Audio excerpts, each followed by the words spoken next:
Hello, and welcome back to Principles of Accounting 2. I'm your host, Dr. B. Today we're going to be talking about how to analyze financial statements. But before we jump into today's lecture, I do want to help you to familiarize yourself with the classroom because it is slightly different than the way it was when you had me for 201 or someone else for 201 for that matter. So here in our Principles of Accounting 2 classroom, there are a couple of key areas I want you to help to familiarize yourself with. The first is the Start Here module. The Start Here module has a welcome letter, a course overview, course objectives, syllabus, faculty information, technical requirements, course expectations, all those fancy stuff. Please take your time to read through all of these pages. It's not a lot. It'll only take a few minutes, but it's important that you help to familiarize yourself with the classroom. The first thing I want you to identify is the syllabus. The syllabus is our guiding document that will help to get us through the course. So go ahead and download and open the syllabus and take a look at it. And let's identify a couple of things here. Number one, our class meets every Tuesday from 11 to 1:30. You're saying, "Oh my God, 11 to 1:30, that's so long." Yeah, it's long because this is an 8-week course. What does it mean to be in an 8-week course? It means that we still have the same amount of content to cover in 8 weeks that we would normally cover in 16. So that's why we meet from 11 to 1:30. Now you're also wondering, "Oh, Dr. B, I thought I signed up for a Tuesday and Thursday course, 11 to 1:30. That's true, you did. This is a Tuesday, Thursday course, 11 to 1:30. But we only have lectures on Tuesdays, 11 to 1:30. The reason for that is the time that you should be taking on Thursdays from 11 to 1:30 is the time you should be using to complete your coursework. Each week, there are a couple of assignments. There's usually one or two, depending on the number of chapters we're covering during that week. Since this is week one, there's only one chapter, which is kind of nice. It's a little different than it was in 201. In 201, we had two chapters every week, and you all remember how fun that was. But the good news is, 202, there's a few less chapters. So that's kind of nice because it means there's less assignments. But the assignments are worth a little bit more. So there's always that trade-off, right? So a couple of key things. This course, we are still in remote instruction. So that means it'll be held on WebEx for the foreseeable future. At least through the end of the semester at minimum. My office hours, I am available on Mondays, Wednesdays, and Fridays. Mondays and Wednesdays, 11 a.m. to 3 p.m. Fridays from 10 to 2. How can you make office hours with me? So glad you asked. So back in the classroom, there's a link. It says office hours. You click that link. You can set up a 30-minute session with me. And you can select one of the dates and one of the times. And boom, there you go. And it'll send you a calendar reminder. It'll send me a calendar reminder. It's really, really easy. Setting up office hours with me is probably one of the easiest things you can do. Okay. And I try to make life easy for all of us, and this is one of the ways that I can do that is the office hours link. So if you need to set up office hours with me, it's real simple. You just click the office hours link. You select the date and time that you'd like to meet that's available Monday, Wednesday, or Friday. You select one of the times, great. If those times do not work for you, send me an email, okay? Because I'll be happy to meet with you outside of office hours if you need it. I'm more than happy to do that. You can email me, call me, set up office hours. I'm very easy to get a hold of. As most of your classmates will tell you, I'm also very fast to respond to emails. Why is that? I got one of these things. They call it a smartphone. I don't know if it's real smart, but it's pretty smart. And you know why? Because the emails go right there, and I can look at it and I can respond to it. Doesn't matter where I am. I could be out with my wife doing fun things. I could be wherever. I could be at the grocery store, which I don't like to go to, but sometimes I'm there, and I can respond. you know, so so please, anytime you need me, reach out to me. Okay. The only thing I ask is please don't call me late at night. uh, I personally don't like late night phone calls. My wife sure doesn't like late night phone calls. So please keep that in mind. Okay. But otherwise, anytime you need me, I'm here. Yeah. Except when I'm sleeping. Uh, okay. So back to the syllabus. Couple of key things that are different from before. In 202 is what we call managerial accounting. In 201, you learned about the financial statements, the income statement, the balance sheet, the statement of retained earnings, the statement of cash flows, and you learned how those are made. We talked about revenue, we talked about expenses, net income, cost of goods sold. We talked about cash, inventory, accounts receivable, fixed assets, property, plant, and equipment. We also talked about liabilities, accounts payable, wages payable, everything payable, notes payable. We talked about equity, like retained earnings, uh, uh, preferred stock, common stock. We talked about uh, treasury stock, all of the equities, right? And so that was 201. I familiarized you with the financial statements. We talked about how they're set up. We talked about journal entries, and we talked about how those are made, and you remember, okay? And so that was 201, which was all about the financial statements. It's about generally accepted accounting principles and how the financial statements are audited and things like that. That's 201. 202, which is managerial accounting, is significantly different. Yes, we still look at the income statement, balance sheet, statement of cash flows, statement of retained earnings. Yes, we still look at those, but we look at them with a different lens. We look at them from a manager's perspective. We look at them from a manufacturing retailer perspective because we look at cost. We look at how costs are budgeted. We look at the management side of things. That's what 202 is all about. It's managerial accounting. And we see that. We see that in the course objectives. We see that in the course description. So our focus is always going to be from a manager's perspective.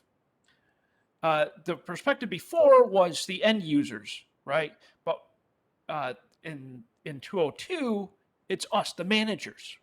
We're focused on controlling cost. We're focused on controlling revenue or generating revenue, right? We're looking at controlling costs. We're looking at different techniques of analyzing the financial statements. That's what we're going to do in this course. So as we go through the course, I want you to stick in the mindset of being a retail operation or a production operation, a manufacturer operation, and think of how managers would look at their financial statements and how we analyze them, right? That's the mindset you want throughout this entire course. I promise when you do that, when you think like that, it'll make this course go a lot easier. So that's 202 in a very abbreviated sense. A couple of very important items I want you to take note. The textbook. The textbook is uh, Fundamental Accounting Principles, 24th edition. This is for those of you who had me for 201 last week, it's the same book. For those of you who had me for 201 last semester in spring of 21, it's a different book. It's a different book from spring 21. This is a different book from spring 21. For those of you who have already had me last week, it's the same book. But we switched to McGraw-Hill. We are no longer using Cengage for accounting courses. You might ask, why did we make that change? The reason for that change is because the folks at Van Ness in the School of Business at UDC have been using McGraw-Hill. We want the community college program, which is where this course lives, to be in alignment with what's happening at Van Ness. So that way, for the students who are going on to Van Ness for your bachelor's program, you'll be learning the exact same content from the same publishers. Okay, so that way everything will be in alignment. That's the goal. That's why we made this change. So to recap, this is a McGraw-Hill textbook. How do you access it, you're asking? Hopefully you have already accessed it, but if you haven't, it's right here. So in the classroom, under course content, select textbook, select Fallout Red Shelf. Hopefully it should be there. Okay, if it's not, you need to let me know. If you're having trouble accessing the textbook at any given point in time, let me know immediately. Send me a fast email saying, hey, Dr. B, I can't access the textbook. If that's a problem for you, please let me know. Because what I'll do is I'll get you in contact with the textbook manager and we'll get you set up right away. But please don't wait. So make sure you have access to this textbook right away. If you're not a part of the Fallout All Access program, it's okay. You can still get this book. You can get it on like Amazon or whatever and rent it. Or you can get a used copy of it. That's fine. I'm okay with that. But I just want to let you know that you need access to this textbook right away. Okay? Any questions so far? You're all right. I know most of you already have access, but I just want to make sure you all have access. Okay, great. Remember, if you have trouble, you just let me know, and we'll get things right for you. It's important that we get things right. Okay, continuing with the syllabus. The optional stuff, I just post it, I'll be posting additional stuff. I mean, that's not a problem. I'm going to be providing you all with additional resources that will be supplemental. I'm going to provide you with some exercises so you have more practice, because I think that's important. It's important to practice. Okay, the important stuff. This is the stuff that you guys care about. Grading. What's involved with the grades? What's going on here in this course? Like I said before, it's a little different than 201.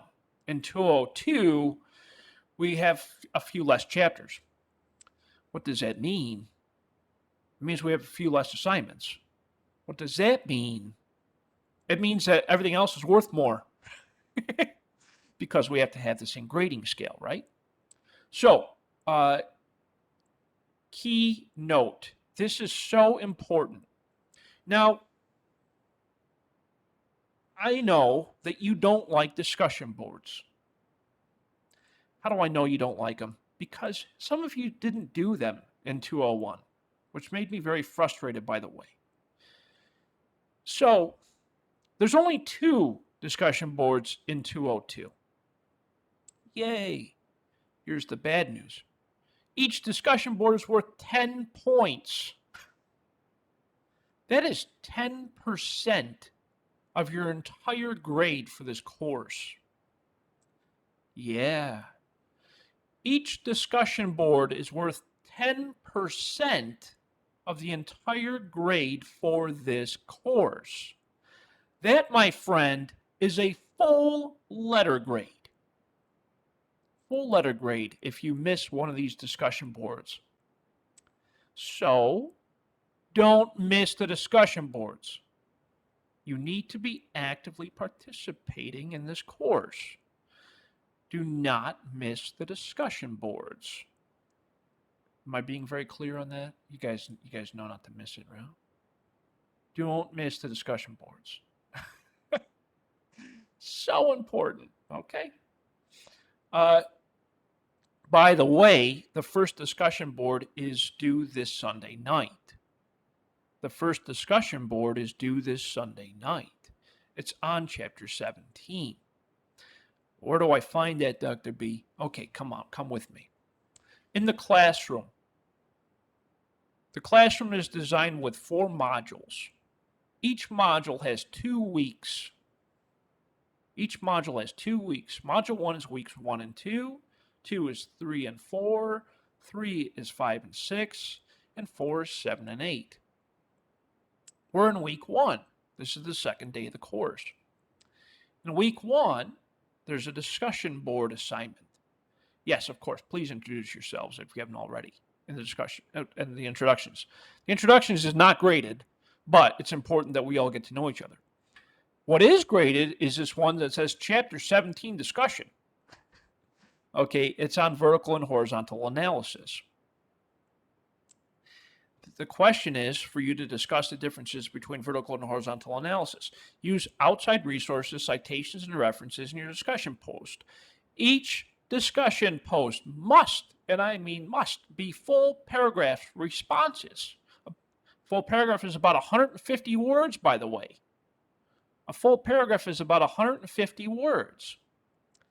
I will not accept one sentence responses. That is ridiculous. Okay?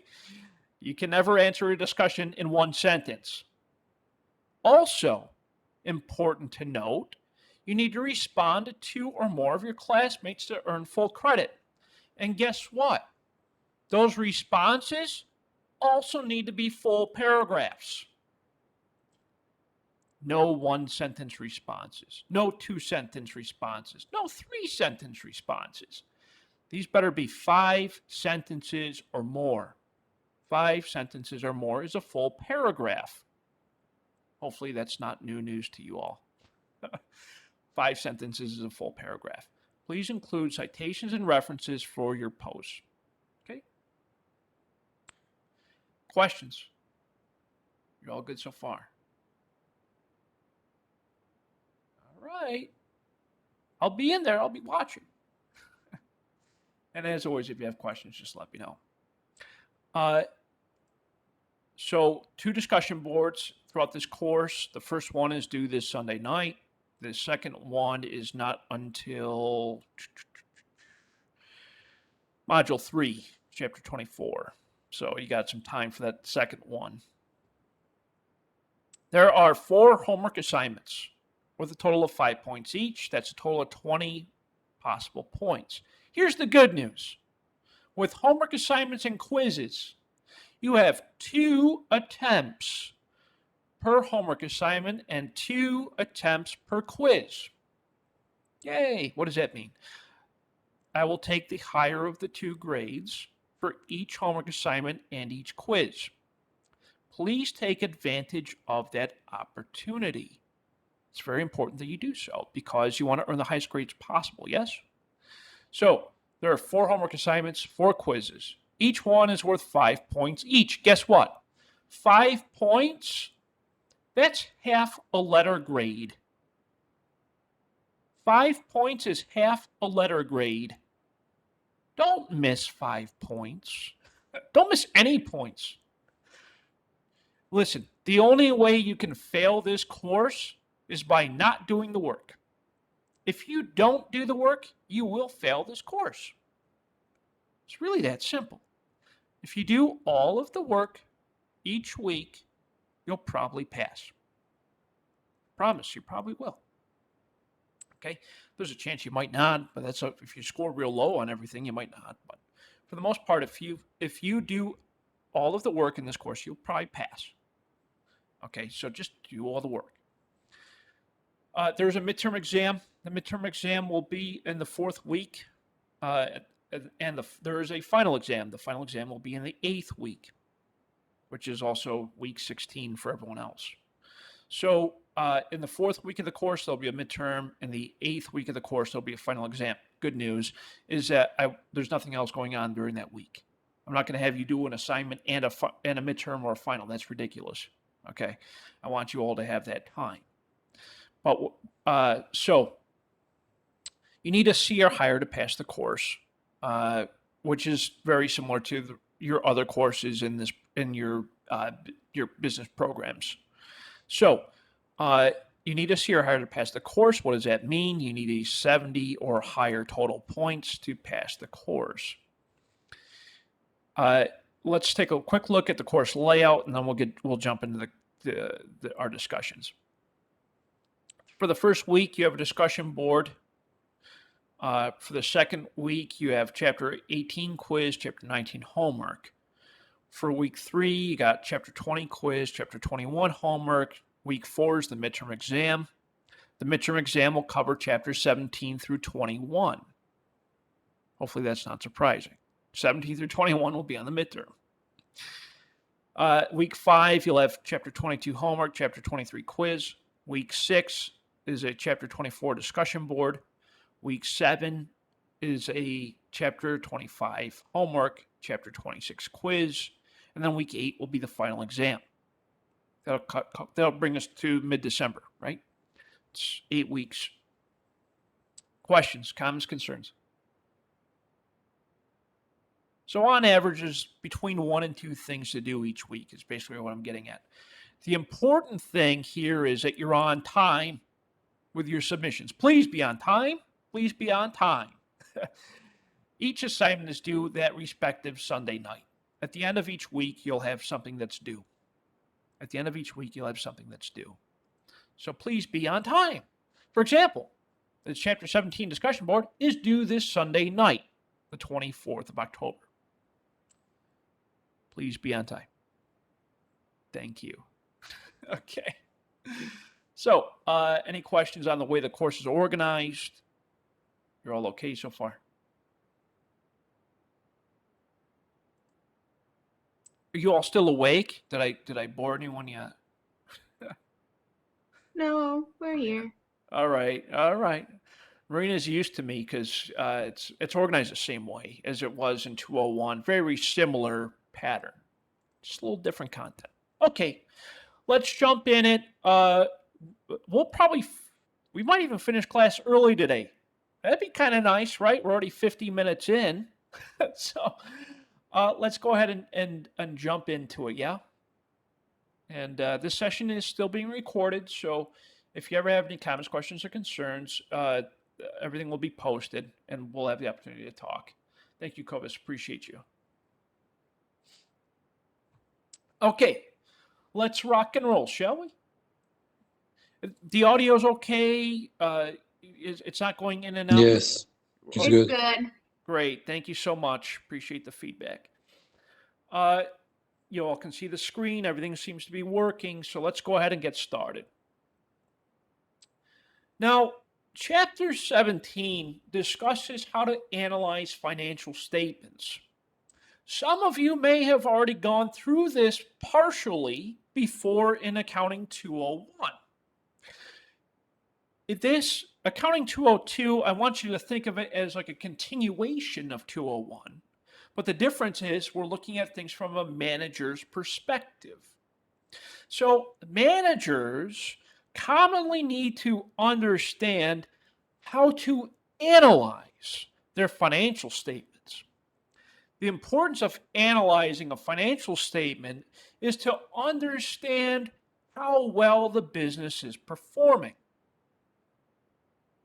So what we'll be doing is we'll be looking at several different ratios We'll be looking at ways to identify trends, and we'll also be looking at methods of analyzing financial statements. And Marina, to answer your question, yes, this information is used by a financial controller. We look at what we do is we take a look at the financial statements, the income statement, balance sheet, statement of cash flows, retained earnings, and we analyze them. We look at from prior year to current year. We look at our performance for the past few years. We look at changes from year to year, and we analyze that information. What that does is it also helps us to project into the future, to create budgets, to create forecasts for sales. This is what prior year information tells us. And so what we do is we compute ratios to help us to understand the financial health of the business. Like the quick ratio, for example. You all remember what that ratio is. It's how if the business has the ability to pay its current debt, right? I look at the quick ratio, current assets divided by current liabilities, things like that. And so this type of analysis helps the financial controller to understand how the business is doing.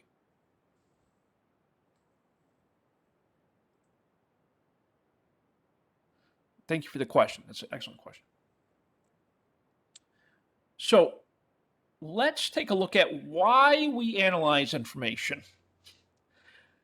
Well, obvious things, right? We look at past and current performance and compare the two.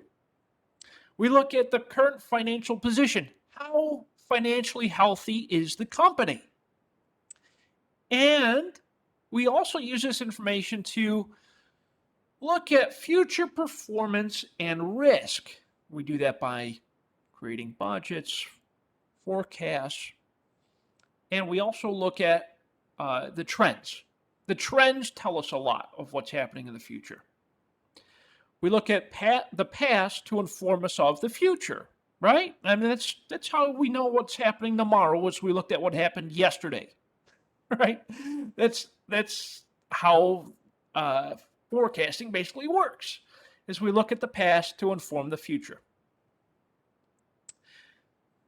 Okay, now here's the scope. Here's the scope. In financial accounting, in Accounting 201, we were primarily concerned with the external users. Because in Accounting 201, we developed the financial statements, we got them ready to be made publicly available. The people that were concerned with our financial statements in Accounting 201 were shareholders, lenders, suppliers, the government, etc. External users. External users are users outside of the business. That's what makes them external. They're outside of the business. Internal users, that's us, the managers, the owners, the officers, the internal auditors, the employees of the company. Those are the internal users. Managers, officers, employees, internal auditors, people inside the business. That's an internal user. Internal user, inside the business. External user, people outside the business.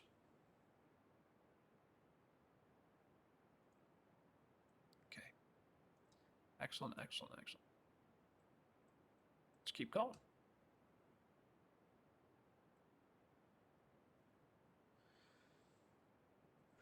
As managers, it is so important for us to always understand how well our business is doing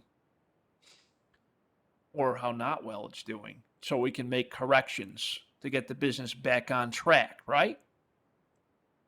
There are really four primary building blocks to analyzing our financial statements: our income statement, balance sheet, statement of cash flows, statement of retained earnings. We look at things like liquidity and efficiency, solvency, profitability, and market prospects. We're going to break down each one of these. When I'm looking at liquidity, I'm thinking about how quickly I can convert things into cash. That's what makes it liquid. That's what liquid is how quick I can convert something into cash. Why would I want to convert something into cash? Well, I need cash to run the business, right? Like for example, if Pavle doesn't have enough cash on him to buy a car in order to sell that car, he's probably not going to buy it. Okay. Credit card. Exactly. Just kidding. No. But that's one of the concepts, right? That's the idea of liquid is how quick I can convert something into cash. How quickly can Pavle sell that car to convert it into cash? The car is inventory, yes. And so liquidity, we're concerned about how quickly I can convert something into cash, how quickly I can collect an account receivable, how quickly I can sell inventory, how quickly I can collect that accounts receivable, so forth and so on, right? And efficiency. Efficiency is concerned with how efficient I am running the business. Makes sense. It's self-explanatory. We'll go through a couple of ratios for liquidity and efficiency. The other one's called solvency. What does it mean to be solvent? What do you think? Any ideas? What does it mean to be solvent in business? What does solvency mean? Is it to be able to pay your liabilities? Yeah, absolutely. Good job, Awad. That's correct. It's the company's ability to pay all of its liabilities, not just some. Solvency is the idea of I can go out of business, okay, and not owe anyone anything. That's solvent. I'm able to be solvent. I'm able to go out of business and not owe anyone anything. That is what solvency is. The idea of solvent. Think of when you put something in water that's dissolvable, it disappears, right? It's like a anti-acid something. You put it in your water and it dissolves. Solvent. You put sugar in your coffee, the sugar dissolves. Solvent.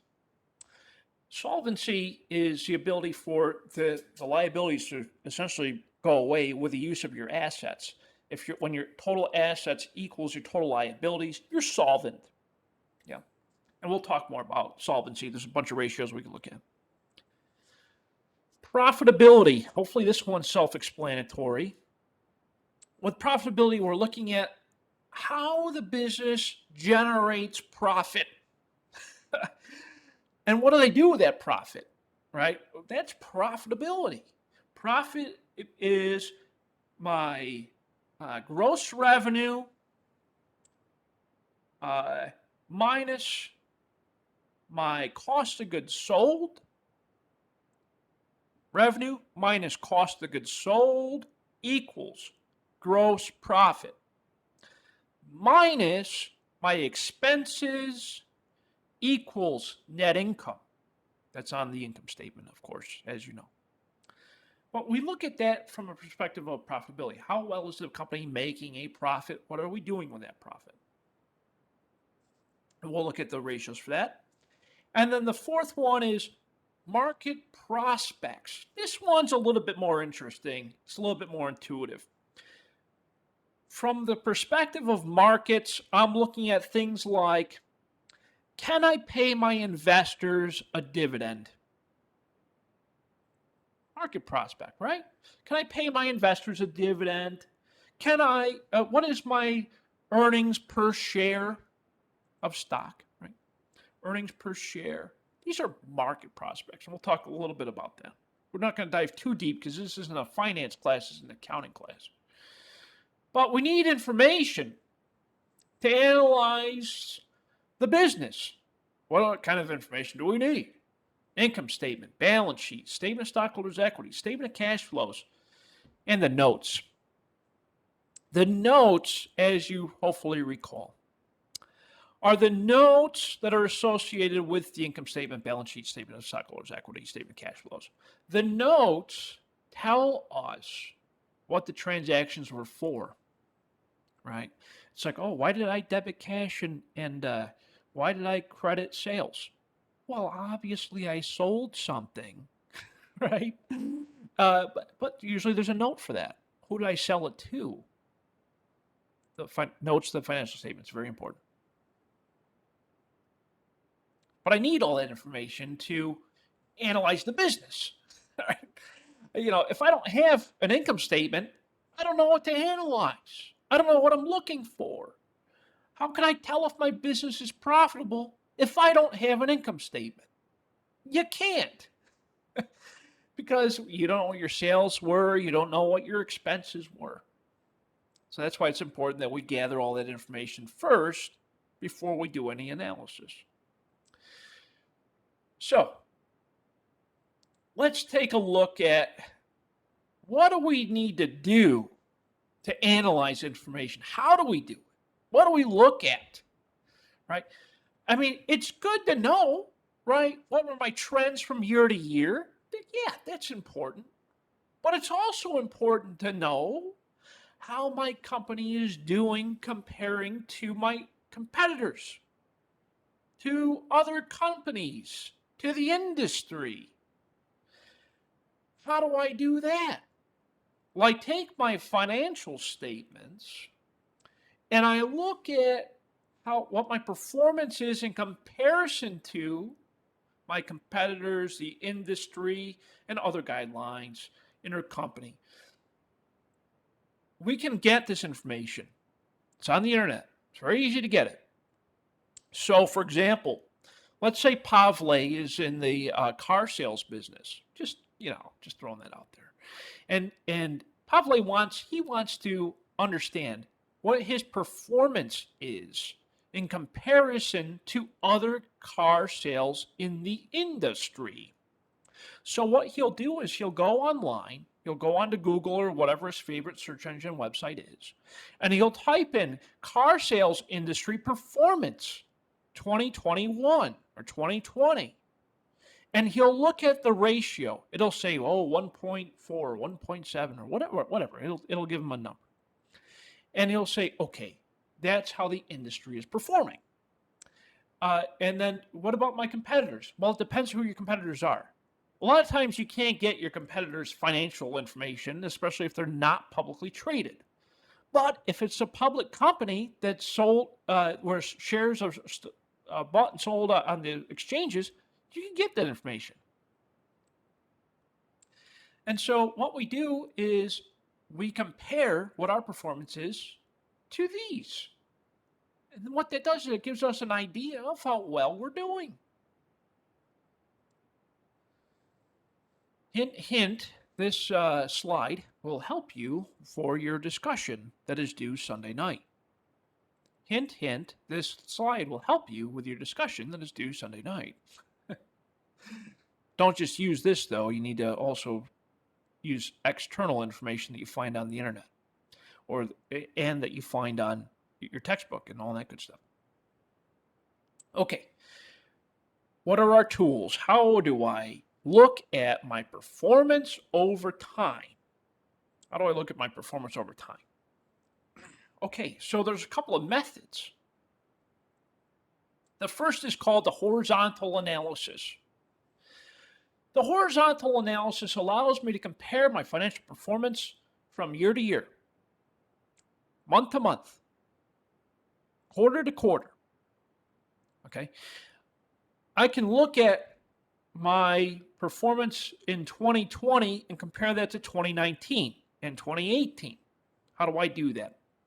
I take my income statement for 2020, compare it to my income statement for 2019 and for 2018. I gather those 3 years and I look across.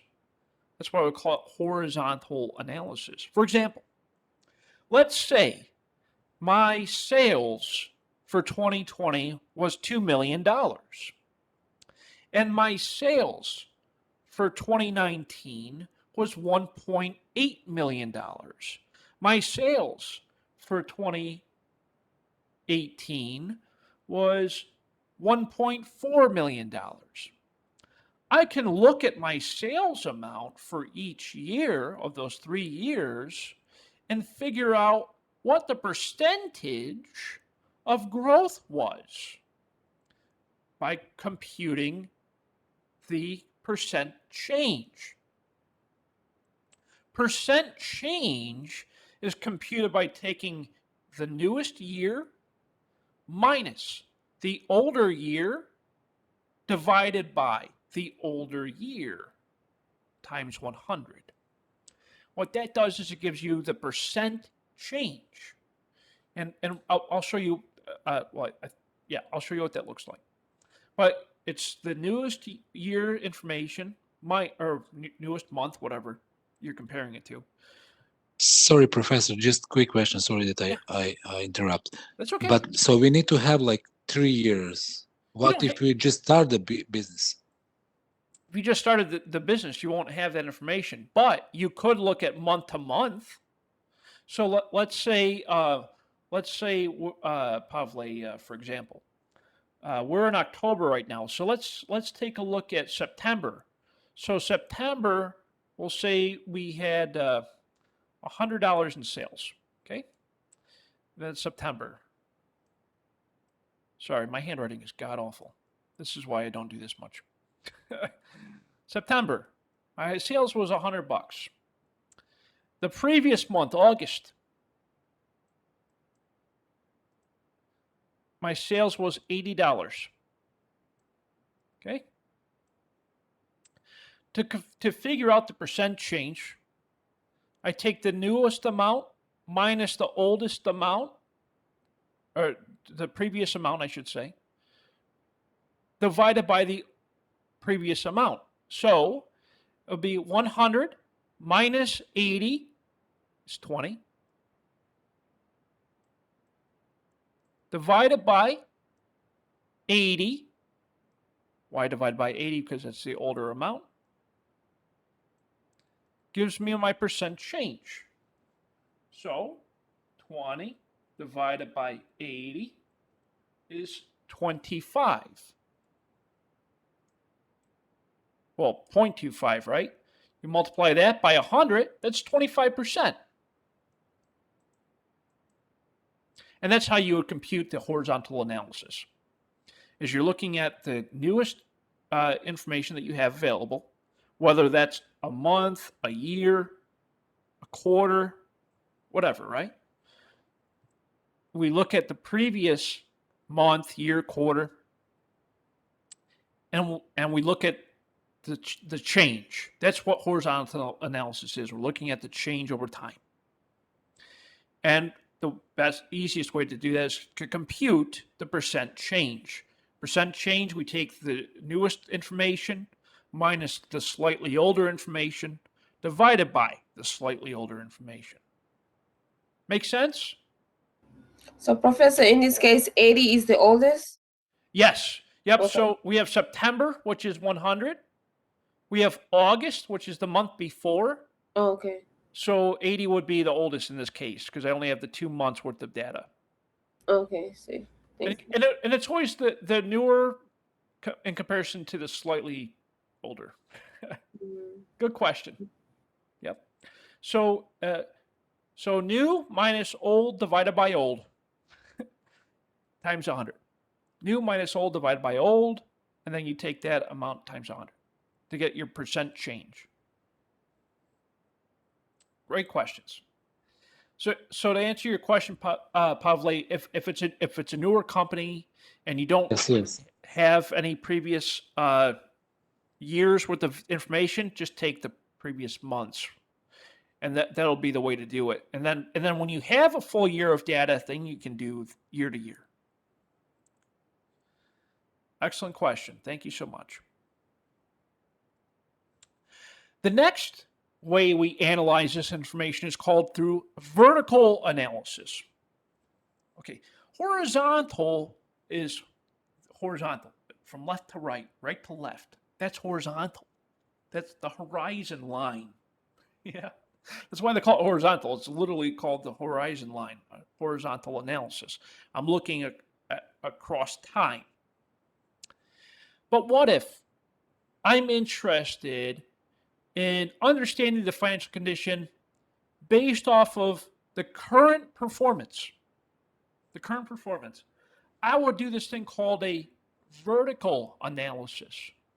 A vertical analysis, I'm looking up and down, vertical, up and down. I'm looking up and down the financial statement. Okay, here's how that works. Let's say you're looking at your income statement. Your income statement, as you recall, has your sales, revenue, minus cost of goods sold equals gross profit, minus your expenses equals net income. On the income statement, I express everything as a percentage of total revenue. On the income statement, I express everything as a percentage of total revenue. The total revenue amount is your base. So on the bottom of the, whatever the hell this thing's called, on the bottom part, let's say our total revenue was $100. And my cost of goods sold is $20. Okay.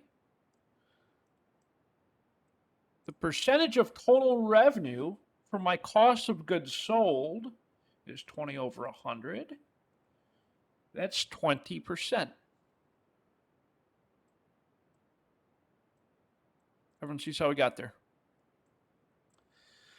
So 20% of my sales is cost of goods sold. Why is this information helpful?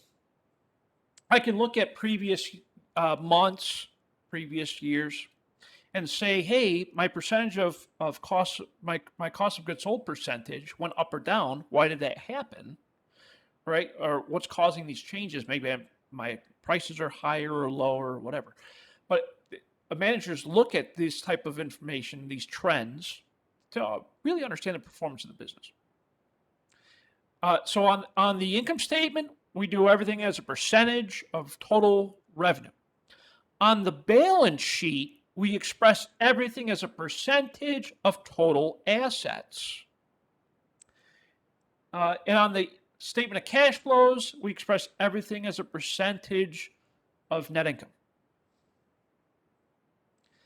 And so that's vertical analysis. And it's going up and down the financial statement and using everything as a percentage of. So income statement, everything is a percentage of total sales, total revenue. On the balance sheet, everything a percentage of total assets. On the statement of cash flows, everything a percentage of net income. That's vertical analysis. Ratio analysis is how we would measure the financial statement items as they relate to each other. That's what ratios tell us. An example of a ratio that you all know by now is the current ratio. Current assets divided by current liabilities. What does that ratio do? It tells me, does a company have the ability to pay its current debt, right? That's what current ratio tells me. I can look at a lot of other ratios like profitability ratios and that look at the income statement. There's a lot of different ones. We'll explore all of those. But ratio analysis is the third tool that we use to analyze the financial statements. Okay, let me clear my notes. Figure out how to do that. Okay, great.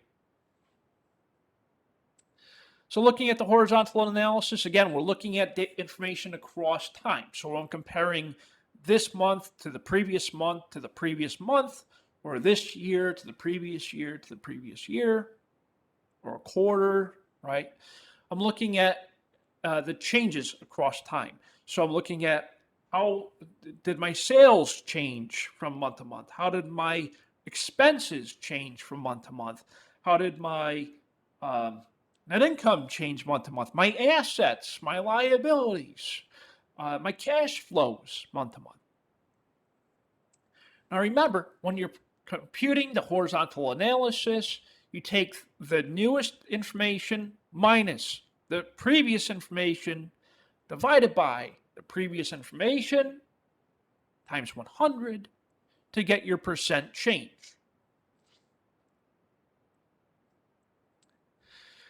That's honestly the easiest way to get the percent change. How do we get the dollar change? Well, that's easy. We just take the newest amount minus the previous amount to get the dollar change. That's easy. When we do a horizontal analysis, we look at both the change in dollars and the change in percentage. Why do we do that? Because we want to understand it from both dollars and percent, right? That's how we're identifying the trends. The trends. But in my personal opinion, I prefer the percent change over the dollar change. But I mean, you really should do both. I mean, both is really how it should be done. And this is the exercise that we went through earlier. So if Pavle sells a car this month for $100, and the previous month he sold a car for $80. Sorry, that's not an 8. How can I fix that? 8 80 divided by the previous month, 80. My goodness, my handwriting is so terrible. 20 over 80.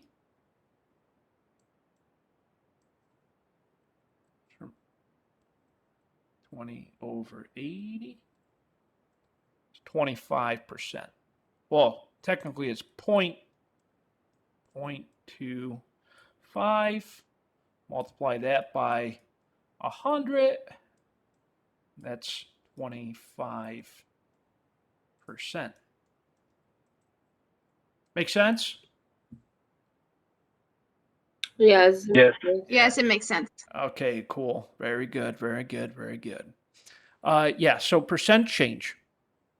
Percent change and dollar change are how we do the horizontal analysis. Yeah, so it's nice and easy. So here's an example. This is Apple, Apple Corporation. This is their balance sheet, of course. And we can do the horizontal analysis for the balance sheet, the income statement, statement of cash flows. It works the same exact way. And so remember, the way it works is we do the dollar change, current year minus the prior year. That gives me dollar change. Percent change, current year minus prior year divided by the prior year times 100. That gives me the percent change.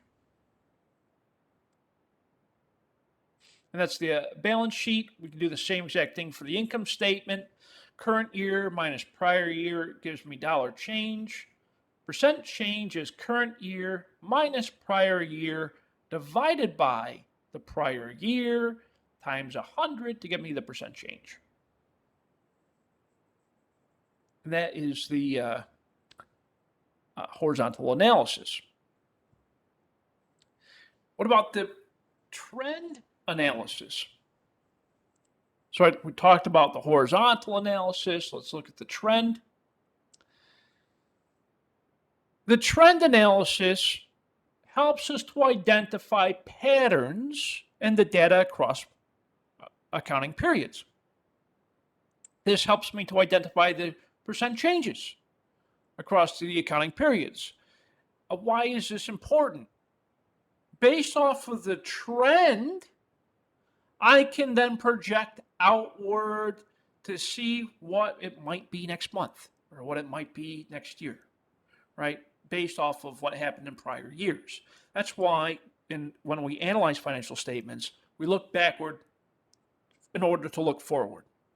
So the trend percentage, we take the analysis in the period amount divided by the base period amount. So if the analysis being the dollar change divided by the base amount times 100, that will give me the trend. So let's see, where are we? Here are the trends. Net sales current year 134%. Cost of goods sold 132.3%.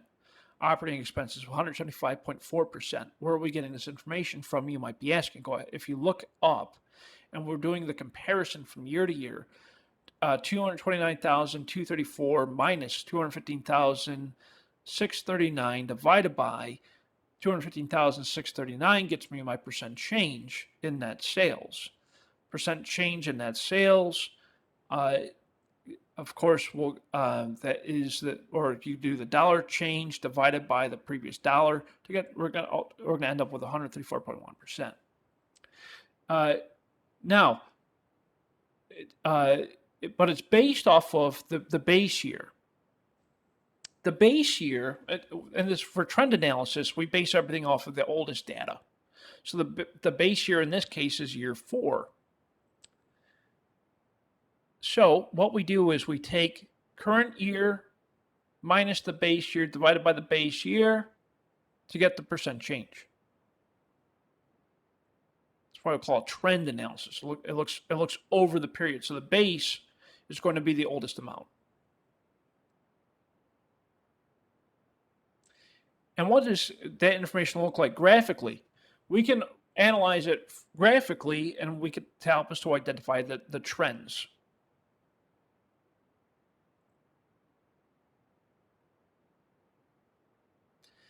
So that's horizontal analysis. Let's take a look at vertical analysis.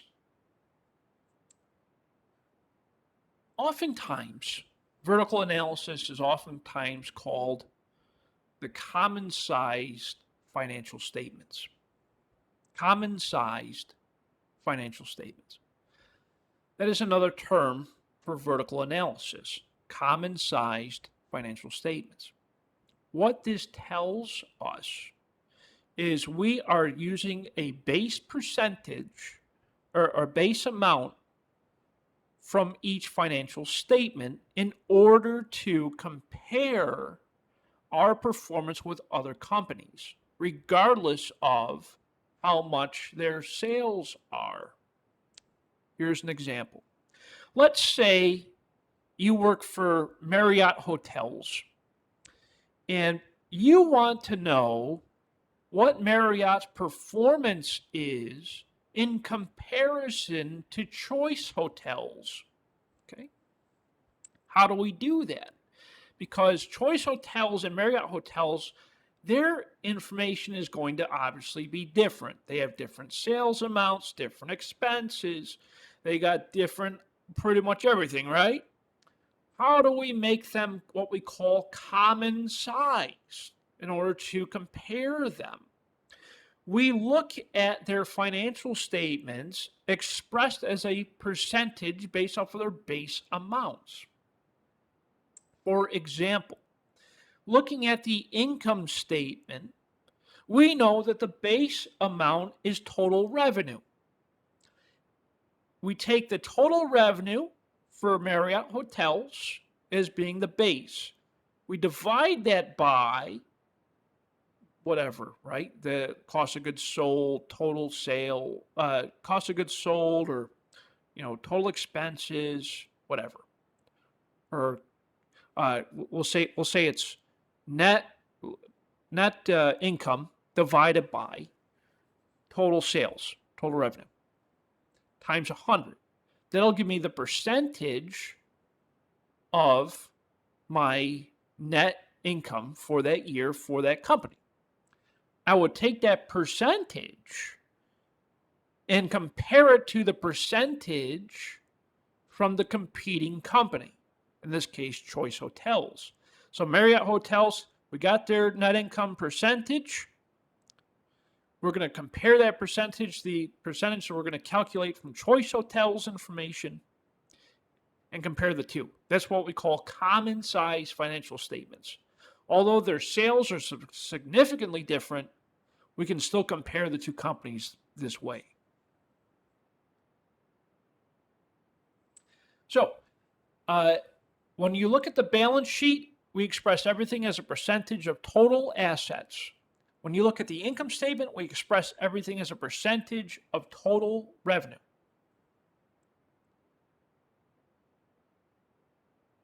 Let's take a look at Apple. Okay, this is their balance sheet.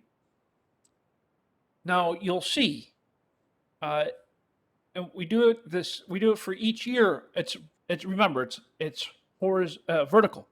Vertical is up and down, up and down. We don't compare year to year. We compare up and down. Okay. So looking at the vertical, everything expressed as 100% of total assets. So how does that work? Let's look at the current year. Current year total assets for Apple, $375,319. My cash for Apple during that year was $20,289.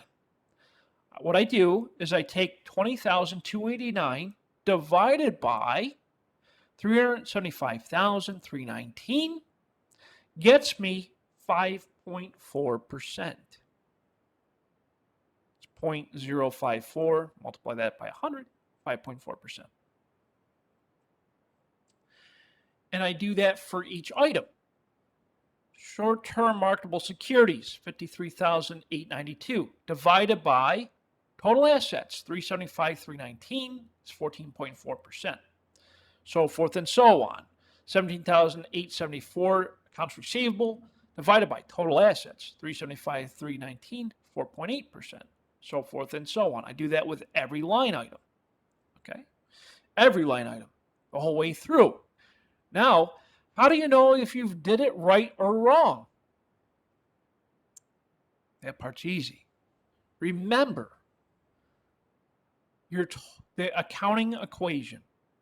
Total assets equals total liabilities plus stockholders' equity. Assets equals liabilities plus equity is the accounting equation. We can see that my total assets, 100%, is the same as liabilities and equity, 100%. So you know you've done it right. And then once you've done that for each year, then you can make the comparison. Or you can compare, or what we typically do in business is we take that information, those percentages, we compare that to our competitors. We compare that to other businesses in our industry. The reason why we do that is because we need to understand our financial performance in relationship to our competitors. On the income statement, everything is expressed as a percentage of total revenue, total sales, total revenue, right? So total revenue, 100%. Everything's expressed as a percentage of total revenue. So, for example, cost of goods sold, $141,048 divided by $229,234 times 100 equals 61.5%. This tells me that for every dollar of something I sell, 61.5 cents is a part of cost of goods sold. Why is that information important? Well, since this is managerial accounting and we're analyzing the financial statements, it's important for us as managers to be able to control our costs. 61.5% is pretty darn high. Okay. Gross margin looks nice and healthy, 38.5%. But my net income's only 21.1%. So what do I do with this information? I look at it and I see, okay, what can I do to get my costs in line in order for me to generate a higher net income or higher gross profit, right? That's why this information is important.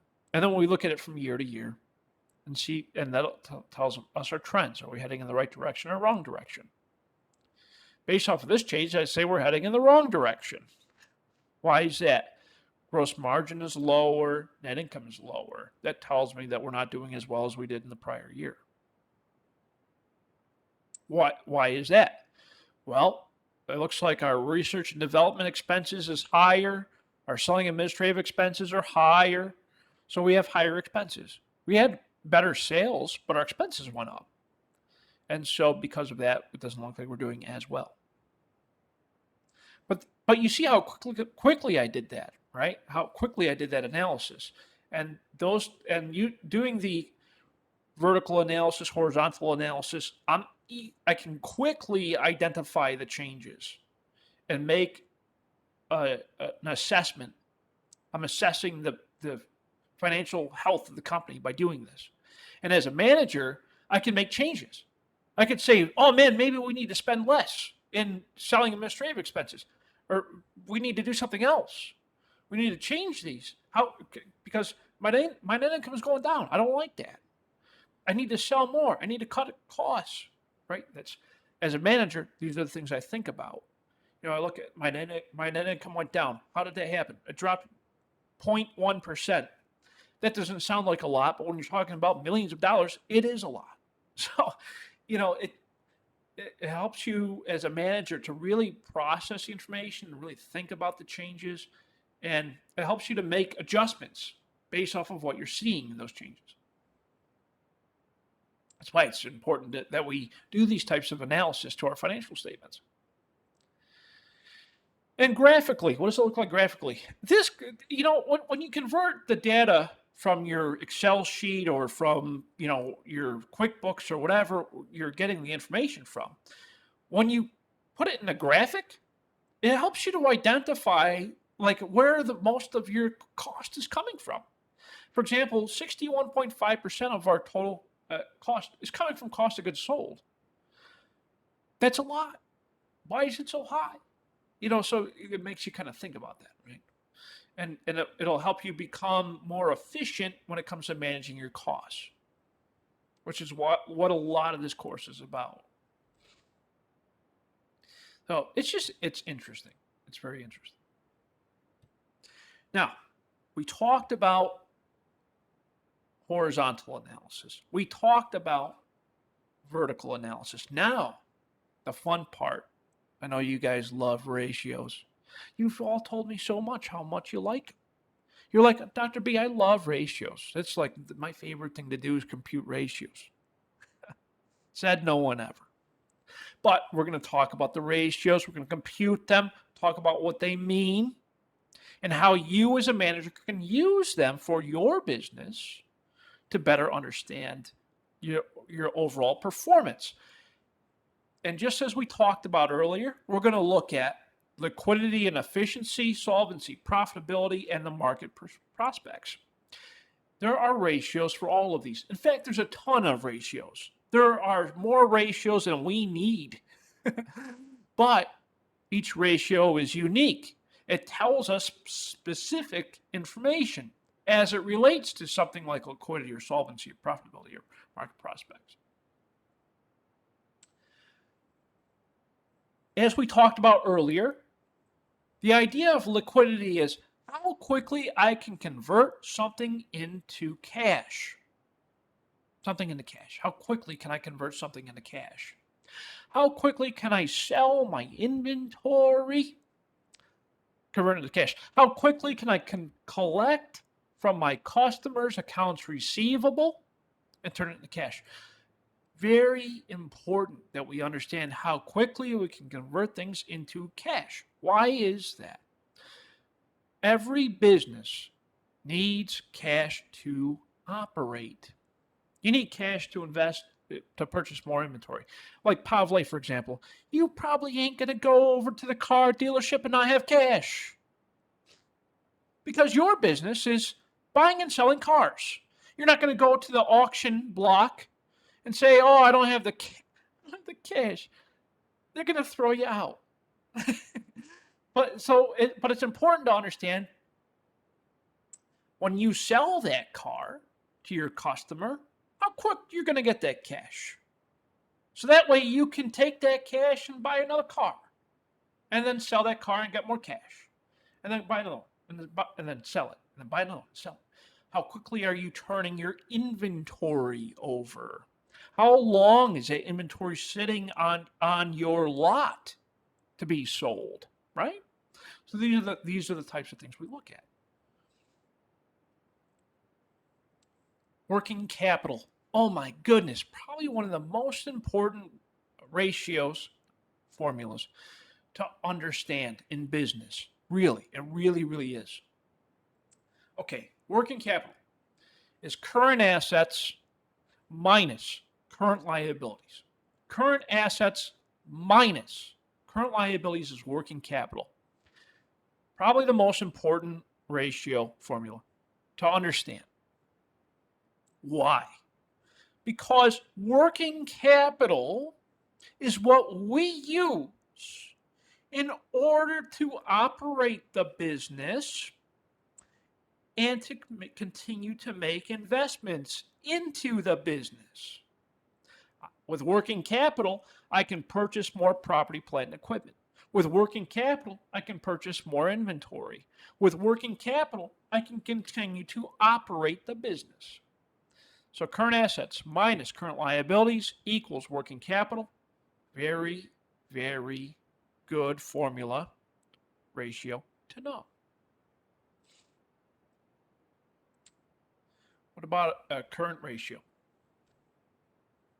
We've talked about this one in 201, and now we're talking about it again in 202 because it's so important.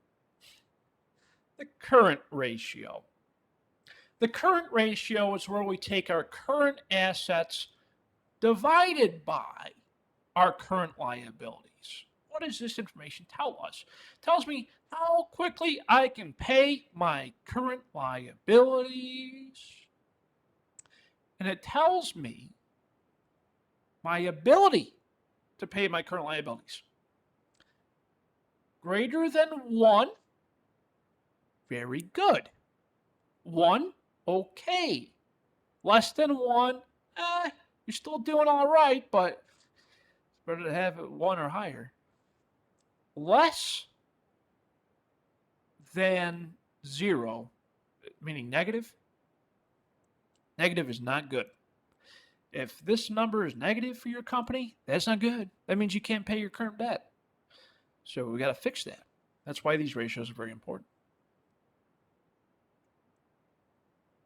Here's another one. This one's okay. This one's okay. The asset test ratio. It's honestly, to be very direct with you, and you know I would always be honest with you, this ratio is not very widely used. Why? Because not all companies have short-term investments. That's why it's not commonly used. Short-term investments, as you recall from 201, are securities held for sale.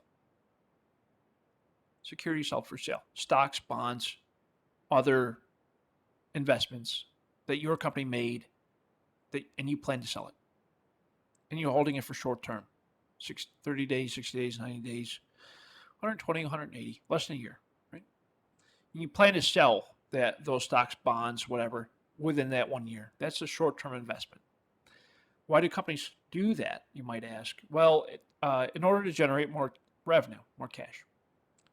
And so the asset test ratio is cash plus short-term investments plus current accounts receivable or account receivable or other current receivables divided by current liabilities. Again, it helps us to really understand how quickly we convert to cash in order to pay our expenses. But again, it's not really commonly used. It's good to know. Here's one that is commonly used. This is called the account receivable turnover. As you recall from Accounting 201, an account receivable is anytime your customer owes you money, they haven't paid you yet. You've provided the good or the service. Okay, they just haven't paid you yet. So let's think here. Let's say that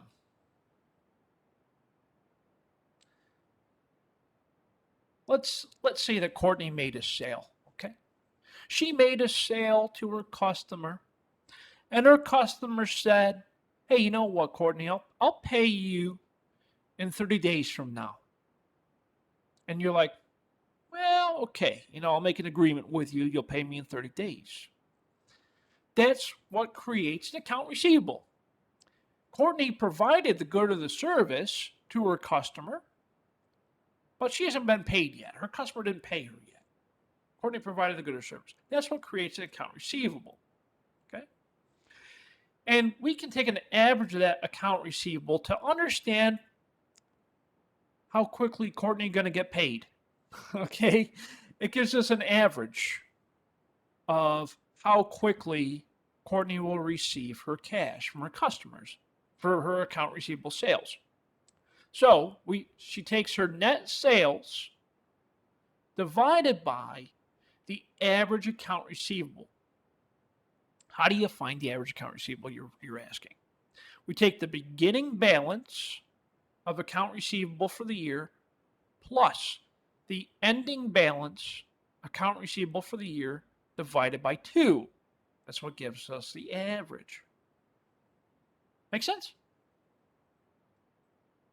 Yes, no, maybe. You're all still awake. Are you all at lunch? Yes. All right. We get it. All right, cool. All right. Got you. Thank you. Okay.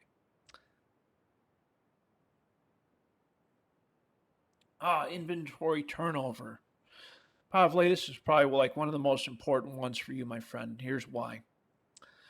Pavle, you need to know how long your inventory is sitting on the lot. Okay? So let's say Pavle, he goes to the auction and he buys a couple of cars with cash. And he then starts to sell the cars. We got to know how long it's sitting there. Yeah? Why? Because the longer the cars sit on Pavle's lot and he doesn't sell them, he carries this thing called inventory carrying costs. It costs the business money to carry inventory, right? It's not just the purchase price. Like Pavle probably has to pay rent for the lot. He's got to pay security for the lot, maintenance for the lot. Right. So there's other expenses involved. So he wants to compute this thing called inventory turnover. It tells him how quickly he's selling his cars. To figure that out, we take cost of goods sold divided by the average inventory. How do we find average inventory? We take the beginning balance of inventory at the beginning of the year plus the ending inventory at the end of the year divided by 2. That gives me my average inventory. And that'll tell us how quickly I'm turning over my inventory, how quickly I'm selling it.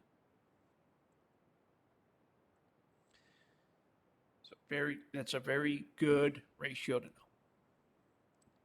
Here's another one. Now, Courtney's, she's an expert at selling. You know that. I know that. She's an expert at selling. Okay? She'll sell you. She can sell ice to an Eskimo. Okay? Yeah, no problem. She's got that. So, let's say Courtney, she wants to figure out how long it's taken her to collect her account receivable. She sold a lot, okay? She sold some on online, and she made agreements with her customers, and they haven't paid her yet, which is okay, but they're going to pay, right? We got to figure out how quickly they're going to pay her. So how do we do that? We take her total account receivable divided by sales, net sales, times 365 days. Account receivable divided by net sales times 365 days. That will tell Courtney how quickly she's being paid from her customers, from her accounts receivables. When she sells on account, she's got to know how quickly she's going to collect that money. That's what days sales uncollected will tell her. See, we're already applying these ratios, real important stuff. Oh, here's another good one. This one is for liquidity. How long is my inventory sitting there? Okay, so important. How long is my inventory sitting there? I take ending inventory at the end of the year, divided by my cost of goods sold, times 365. This tells me how quickly I'm selling my inventory, how long it's sitting there. As liquidity. How quickly I'm selling the inventory. It's a nice ratio. Total asset turnover. Oh man, this one's a good one. Total asset turnover tells me how well I am using my assets to generate sales. Remember, your assets are property, plant, and equipment, and inventory, and accounts receivable, whatever. But I am interested in looking at how well I'm using those things to generate sales. So, and that's important, right? Because otherwise, your assets are not helping you, but they are, right? We know that assets are used by the company to help them to generate sales. So what do? We take net sales divided by average total assets. How do we find average total assets? That's our beginning of the year asset balance plus our end of the year asset balance divided by 2. How well I'm using my total assets to generate sales. That's what that tells me. Now, what about solvency? Solvency is the ability for the company to pay its debts. Just like a while you mentioned this earlier. And so we're going to look at the debt ratio, equity ratio, debt to equity ratio times interest earned ratio. Ratio. Okay, so the debt ratio. Debt ratio, we're taking our total liabilities divided by our total liabilities plus equity. Total liabilities divided by total liabilities plus equity gives me my debt ratio. It's expressed as a percentage of total assets. Yeah. Same with the equity. It works the same way. The equity ratio, total equity divided by total equity, total liabilities plus equity, to get my equity ratio. Shows me percentage of total assets. The debt to equity ratio. This is what banks also look at. Okay, so let's say you want to go buy a house. Okay, great. That's wonderful. I'm happy for you. So what is the bank going to look at? They're going to look at this thing called the debt to equity ratio. They're going to take your total liabilities divided by your total equity. And that will give you your debt to equity ratio. It helps banks to understand how much you're able to borrow. You're able to borrow and repay, of course. And the last ratio for solvency is the times interest earned ratio. We take our income before interest and taxes divided by interest expense. How do we find income before interest and taxes? You might be asking. We take net income plus interest expense plus income taxes. Gives us our income before interest and taxes. It's just all you're doing is working backward on the income statement. That's how you find that amount. And it's used to figure out if the company has the ability to pay interest. That's kind of nice to know. Now, one of the last sections is profitability. Oh man, we got to know if our company's profitable. How do we do that? We look at profit margin, return on total assets. That's how well I'm using my total assets to make sales. And we look at our return on common stockholders' equity. Profit margin, easy peasy. Net income divided by net sales. It tells me, of course, how much profit am I making from each sales dollar. That's what that ratio tells me. Net income divided by net sales. That gives you profit margin. Wonderful, wonderful ratio to know. Very, very nice. Very important. The return on total assets. How well am I using my assets to generate a profit? Take net income divided by average total assets. Now remember, average total assets, we take the beginning balance total assets plus the ending balance total assets divided by 2 to get your average total assets. And then the return on common stockholders' equity, very important to tell me about the company's ability to earn income from common stockholders. Remember, your equity comes from the investments that the owners make, the investments from the purchase of stocks and bonds, the issuance of stocks and bonds to generate revenue, to generate cash in order to make further investments in the company. Take net income minus preferred dividends divided by average common stockholders' equity. How do we find average common stockholders' equity? Beginning balance, common stockholders' equity plus ending balance, common stockholders' equity divided by 2. Now, the last part of the ratios is from market prospects. Market prospects, as we had said, is involved with, does a company have the ability to pay dividends? Does a company, what is the earnings per share ratio, price earnings ratio? Price earnings ratio is the market price per common share of stock. So what is the stock price today?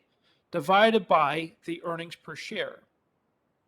Measures market growth expectations. And the last one is dividend yield, which is the annual cash dividends per share divided by the market price per share. Tells companies' ability to pay a dividend. Now, this slide number 46, this is going to be your favorite slide. Why is it your favorite slide? It's all the ratios we just talked about on one slide. It makes it nice and easy for you to find it, especially if it shows up, I don't know, on a midterm exam. So, hint, hint, hint, for the midterm exam in week 4, which is only 3 weeks from now, when you take your midterm exam 3 weeks from now in week 4, you're going to want to use this slide. Slide number 46. Very helpful. The summary, yeah. And last but not least, when we analyzed the financial statements, we looked at the income statement, balance sheet, statement of cash flow, statement of retained earnings. And we also looked at the notes to those statements. The notes to those statements provide an executive summary, analysis overview, evidential matter, assumptions, key factors, and I always say this word wrong. Inferences, trends, right? So that information really does help us to further analyze the financial statements. When figuring out if there is suitable income simply means is the company generating enough net income to sustain operations? We look at that net income to understand what changes we need to make to the business. Do we continue operations, discontinue segments, make changes to our accounting standards, and what are the earnings per share? all of those things have impacts on our net income. And here's a nice summary of that. Just a nice representation of an income statement. I'm sure you all remember what that looks like. And my friends, we did it. We did it. Yay, we did it. Look at that. Oh my goodness, even a half hour early. Holy smokes. Okay. So, any questions so far on what we just discussed on the analysis of financial statements? Now, that was a lot of information, especially on the first day. So, any questions so far? Really? Y'all okay? We can never memorize all the ratios, can we? No, you'll never memorize them all. That's impossible. Slide number 46 will be your friend.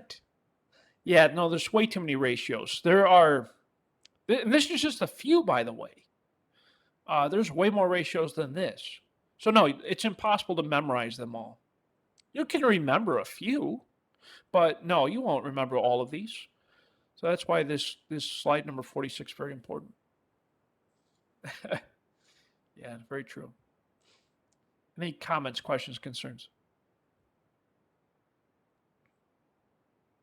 You all have access to the book. David, go ahead.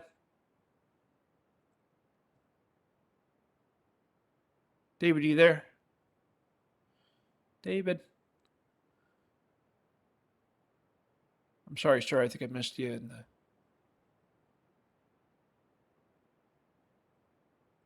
David, were you going to say something, or? And all that technical stuff, right? If you think of something, just let me know, okay? Yes. There you go. Can you hear me? I can hear you now. Yep. Yeah, sorry, I'm having issues with That's my okay. iPad.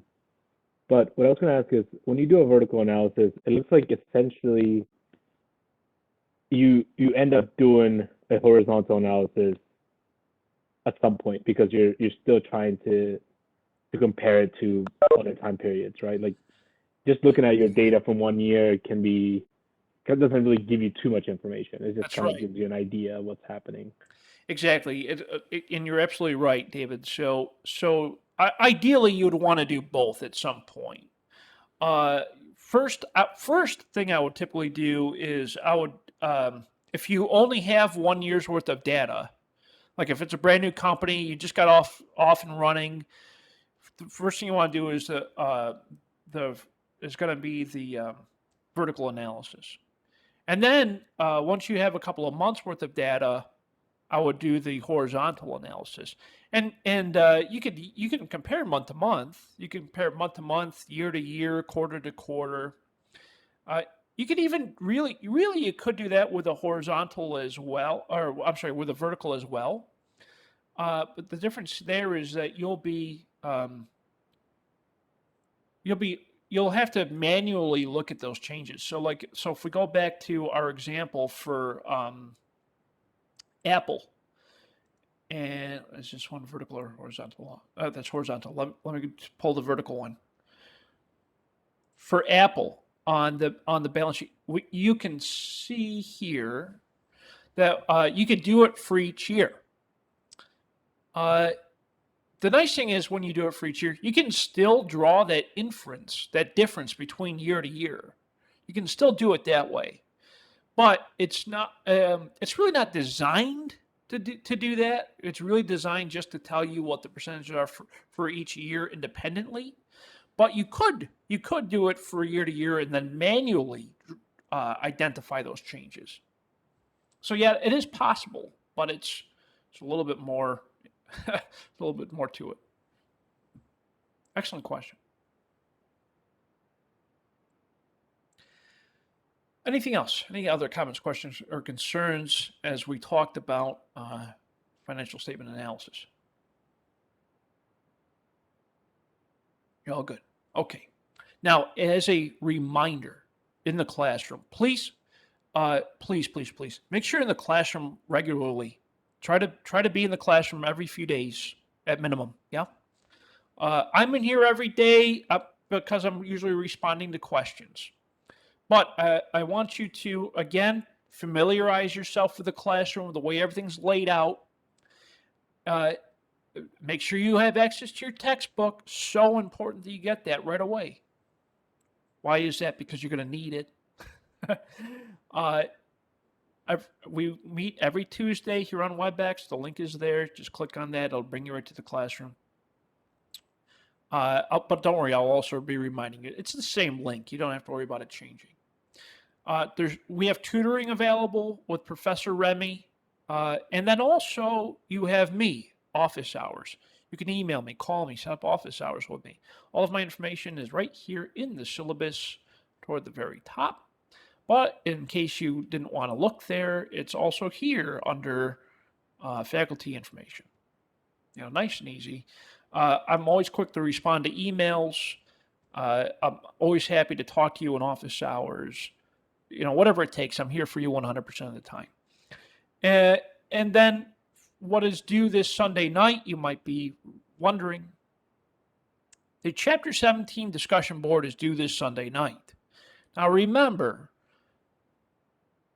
each discussion board, there's only 2 of them, but they're worth 10 points each. That is 10% of your entire grade for the course. Don't miss 10 points. That's a whole letter grade that you'll be missing, okay? Please participate in the discussion boards. Full paragraph responses. Okay, about 150 words is what I'm looking for. With the use of citations and references. Use external information as well. Outside resources, totally fine.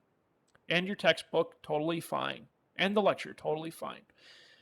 Looking at the difference between vertical and horizontal analysis, I want you to discuss the differences between the two, when they'll be used, how they're used.